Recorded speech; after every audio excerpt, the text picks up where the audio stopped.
Hi, எல்லாம் எப்படி இருக்கீங்க? வெல்கம் டு குட்டீஸ் ஃபேமிலி கிச்சன். இன்றைக்கி என்னோடய ஸ்டைலில் பீக்கங்காய் துவையல் எப்படின்னு பார்க்கலாங்களா? ஒரு பெரிய சைஸ் பீக்கங்காய் கட் பண்ணி வச்சுருக்கேன். தோலோடு தான் கட் பண்ணி வச்சுருக்கேன். இந்த இதுக்கு தோலோடு இருந்தால் தான் நல்லாயிருக்கும், டேஸ்ட்டாக இருக்கும். இந்த வெயில் காலத்துக்குலாம் ரொம்ப நல்லதுங்க பீக்கங்காய். உங்களுக்கு கிடச்சா வாங்கி சாப்பிடுங்க, ட்ரை பண்ணுங்கள் இந்த டிஷ்ஷை. எப்படின்னு பார்க்கலாம் வாங்க.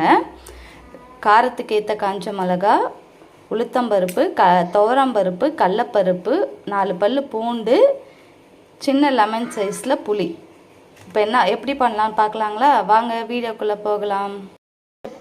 ஒரு கடாயில் எண்ணெய் ஊற்றி வச்சுருக்கேன்.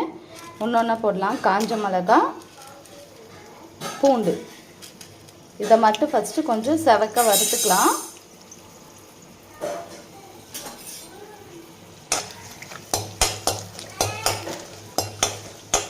செவக்க வறுத்து முடித்த உடனே இந்த உளுத்தம்பருப்பு, கடலைப்பருப்பு, இந்த பருப்புலாம் வச்சுருக்கோம் பார்த்தீங்களா, அதை போட்டு வறுக்கணும். ஒரு 2 நிமிஷம் வறுக்கட்டும். வறுத்து முடிச்சோன்னே அந்த பருப்பு போட்டு வறுத்துடுங்க.